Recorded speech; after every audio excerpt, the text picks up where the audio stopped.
How did Deception Pass get its name?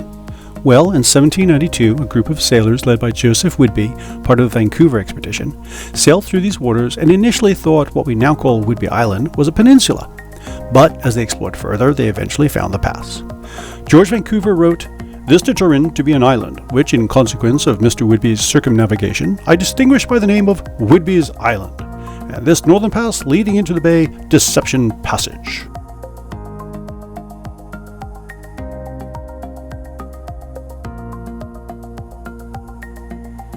My hike to Deception Pass Bridge in Goose Rock starts at Cranberry Lake.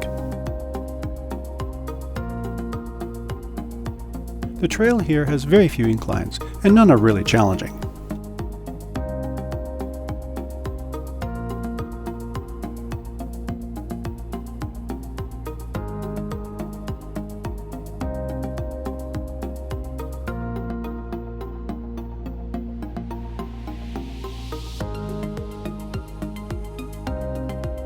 At the end of Cranberry Lake, you'll arrive at West Beach, and at its northern tip, this promontory from which you can look over the Straits of Juan de Fuca and to the bridge in the distance.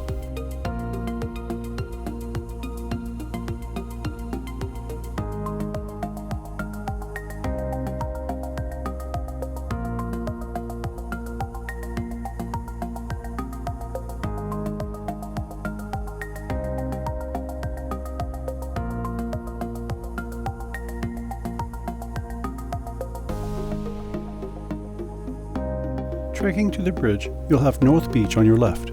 There are several side trails that will take you to viewpoints and down to the beach.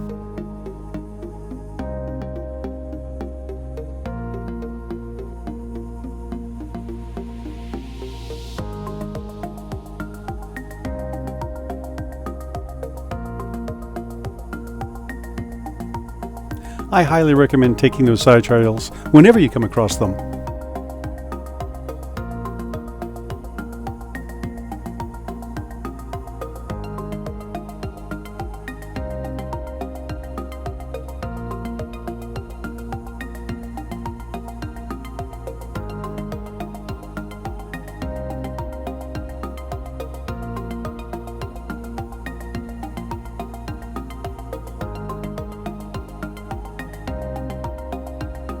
The day was starting to warm up, and the inclines would increase after leaving North Beach, so I packed away my jacket and unpacked my hiking poles.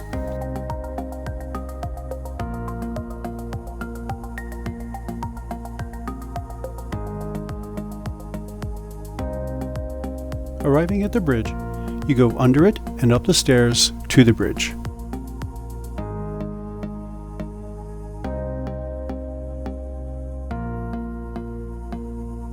Once at the bridge, you'll want to take lots of photos. I strongly recommend having your phone on a lanyard.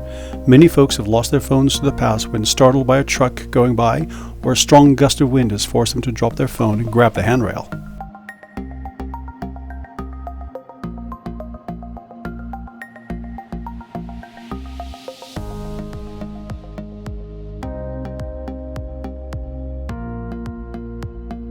At the other end, go down the stairs,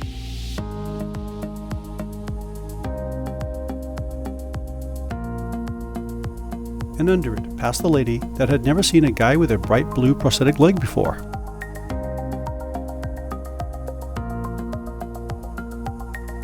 Up the other side and... yes, that's one of those startling trucks I mentioned. Deception Pass Bridge was completed on July 25th and dedicated on July 31st, 1935 at the height of the Depression. Construction would have been completed a day earlier, but when it came to lower the final section, it didn't fit. An engineer quickly realized the hot summer heat had caused the steel to expand. At 4 a.m. the steel had cooled, and the last piece was lowered into place. Complete the bridge loop by going back down the other side to end up where you started.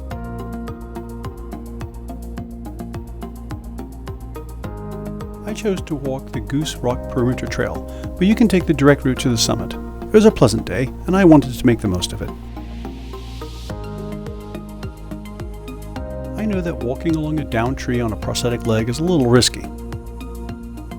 I don't have both ankles compensating and balancing without thought like most folks, but honestly, the kid in me couldn't resist.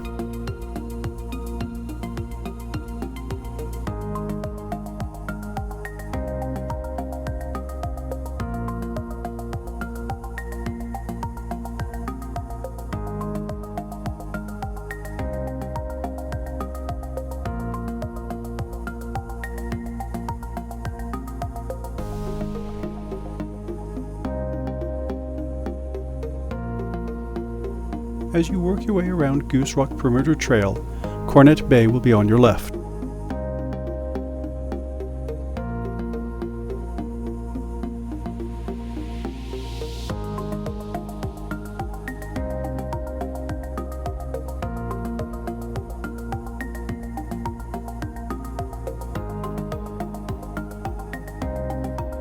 The trail up to Goose Rock has some steep sections, but they are still within the easy category.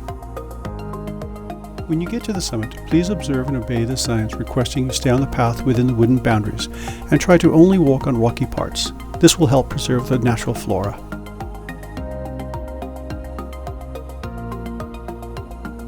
The first promontory you get to has a great view, but you want to continue on to here.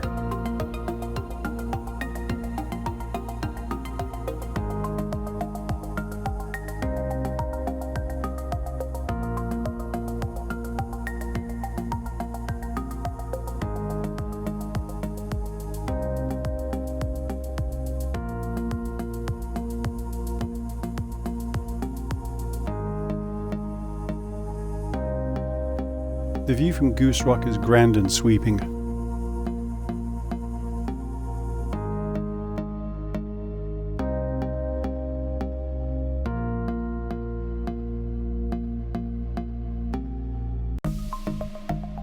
I could have sat there all day enjoying the view, but my wife was making pulled pork on Hawaiian buns for dinner with her homemade coleslaw, and I didn't want to be late for that.